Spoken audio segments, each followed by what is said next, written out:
اعوذ باللہ من الشیطان الرجیم بسم اللہ الرحمن الرحیم۔ تجوید کی ہماری کلاس کا آج دوسرا دن ہے۔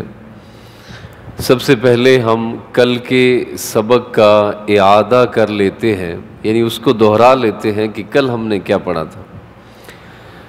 میں انشاءاللہ بولتا جاؤں گا، پوچھتا جاؤں گا، آپ بتاتے جائیں جن کے ذہن میں بات آ جائے۔ سب سے پہلے ہم نے پڑھا تھا کہ تجوید کسے کہتے ہیں، تجوید کا لغوی مطلب کیا ہے، کسی کے ذہن میں ہو جائے؟ عمدہ کرنا، اچھا کرنا۔ اور اس کی ایک اصطلاحی تعریف بھی تھی، وہ بتائیے جی اصطلاحی تعریف۔ ہر حرف کو اس کے مخرج سے نکالنا اور اس کی صفات کا خیال کرنا، یہ اس کی تعریف ہے۔ پھر اس کے بعد ہم نے پڑھا تھا کہ حروف تہجی کی تعداد کتنی ہے؟ 29 ہے جی، ٹوٹل جو عربی حروف ہے اس میں 29 ہے۔ پھر ہم نے پڑھا تھا کہ حرکات کتنی ہیں؟ 9 حرکات ہیں۔ کون کون سی جی؟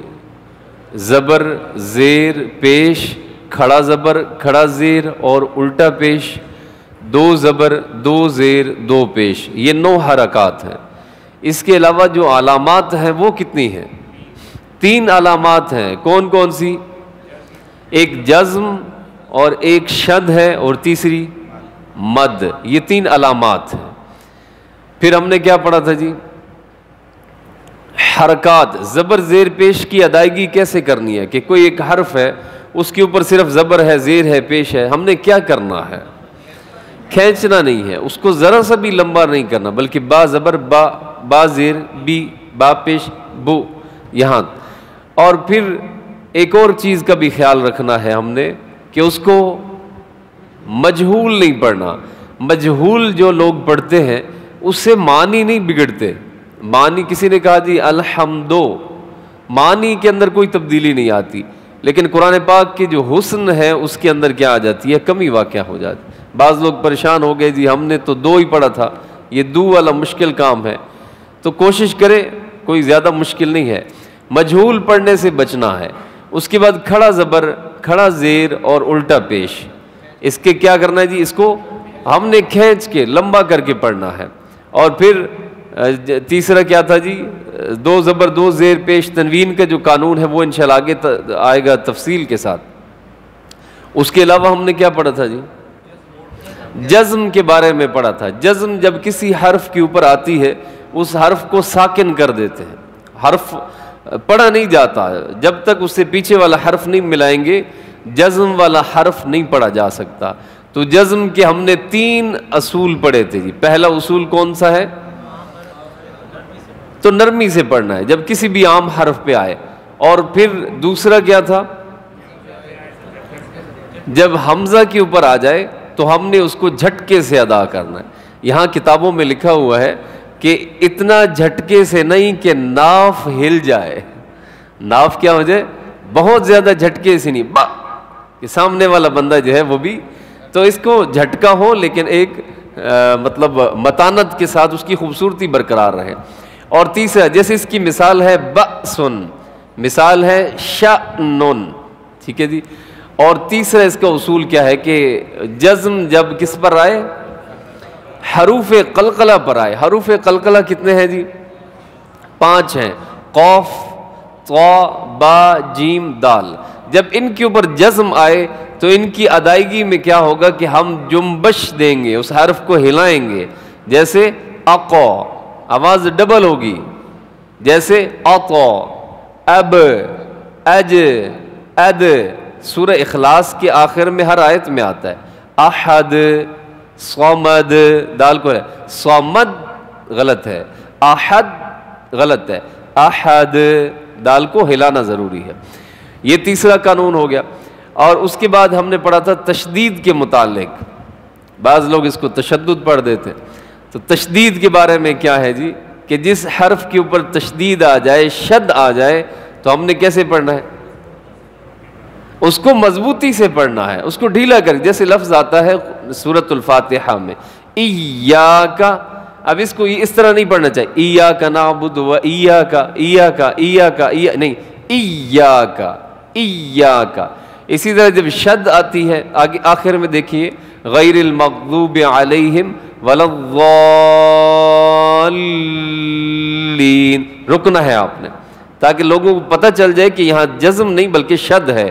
شد جس حرف پر ہو تو یہ مطلب ہوتا ہے کہ یہ ایک حرف نہیں بلکہ دو حروف ہیں یہاں پر. اور کیا پڑھا تھا جی؟ الف اور حمزہ میں ہم نے فرق کیا تھا. ہاں جو خالی ہوتا ہے الف جس کے اوپر کوئی حرکت نہیں ہوتی اس کو الف کہا جاتا ہے, لیکن اس کے اوپر اگر زبر آ گئی ہے تو اس کو ہم کبھی بھی الف نہیں کہیں گے, وہ حمزہ ہوگا. زیر آ جائے, پیش آ جائے, کوئی بھی حرکت آ گئی تو پھر حمزہ ہوتا ہے. الف کسی بھی لفظ کے شروع میں نہیں آتا, درمیان میں آ سکتا ہے, آخر میں آ سکتا ہے. حمزہ جو ہے شروع میں بھی آ سکتا ہے, درمیان میں بھی آ سکتا ہے, آخر میں بھی آ سکتا ہے. الف نرمی سے ادا کیا جاتا ہے, حمزہ ہمیشہ جھٹکے سے ادا کیا جاتا ہے, سختی سے ادا کیا جاتا ہے. یہ تھا کل کا ہم نے جو سبق پڑھا تھا. آج کا سبق جو ہے ایک تیسری چیز جو رہ گئی تھی وہ ہے مد. موٹے حروف بھی ہم نے کل پڑھے تھے جی. موٹے حروف کی تعداد کتنی ہے؟ کوئی ساتھی ہو جو سنا سکے جی 7 حروف.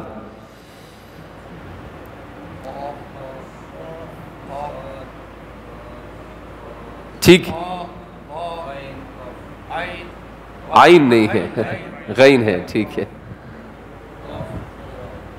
7 ہو گئے پورے جی. اچھا ٹھیک ہے جی. 7 حروف خا صاد ضاد غین قاف طا ظا, یہ وہ مجموعہ آپ ذہن میں رکھیے گا. خص ضغط قز, اس میں یہ 7 حروف آ جاتے ہیں. ان کو ہمیشہ موٹا پڑھا جاتا ہے یا کبھی سردیوں میں موٹا پڑھا جاتا ہے, گرمیوں میں باریک؟ ہمیشہ موٹا پڑھا جاتا ہے, یہ ذہن میں رکھیے گا.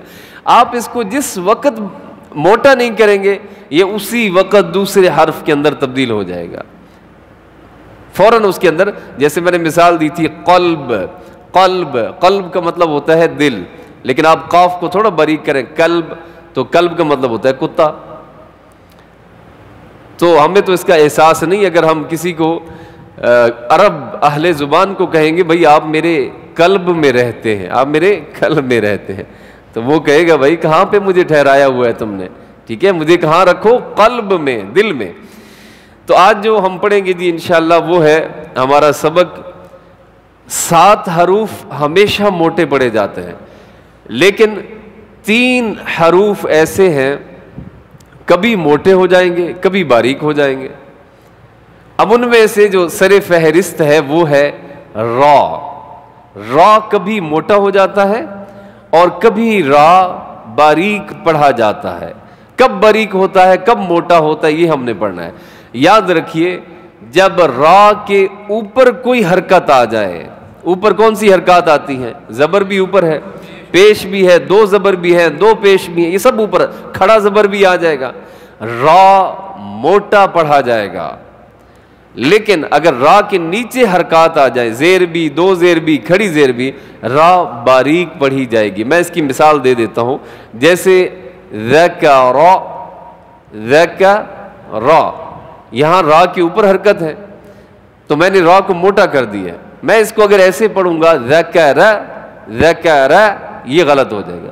اسی طرح غفورا, یہاں را کے اوپر کیا ہے؟ 2 زبریں ہیں, ہم نے اس کو موٹا. کسی نے اگر پڑھا کہ غفورا, غفورا, شکورا, یہ کیا ہے؟ یہ درست نہیں ہے کیونکہ اس کے اوپر کیا ہے؟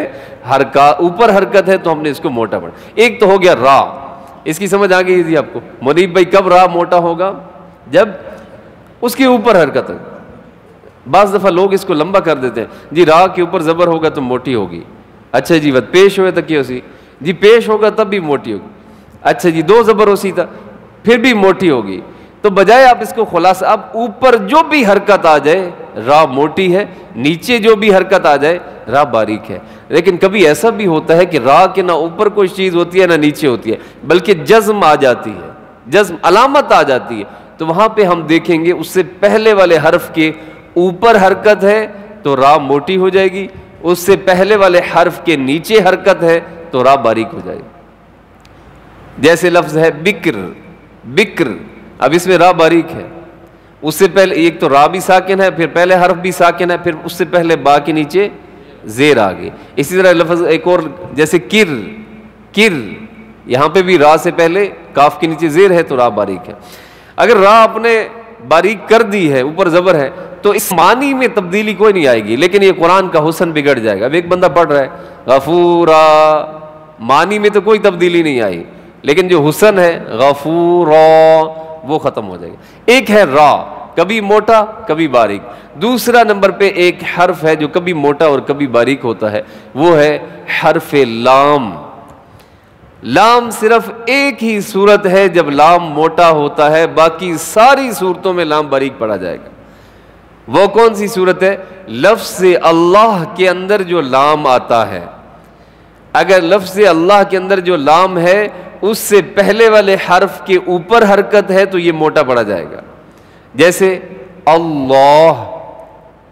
لیکن اگر اس سے پہلے والے حرف کے نیچے حرکت ہے تو یہ لام باریک پڑا جائے گا، جیسے بسم اللہ، اس میں لام باریک ہو گیا. لفظ اللہ باریک پہ ہم پڑھتے ہیں. باقی جتنے بھی لام آئیں گے قرآن پاک میں، جس لفظ کے اوپر بھی زبر ہو زیر پیش، وہ سب کے سب باریک پڑھے جائیں گے لفظ اللہ کی وجہ. اب کیوں صرف لفظ اللہ کے ساتھ خاص ہوتا ہے؟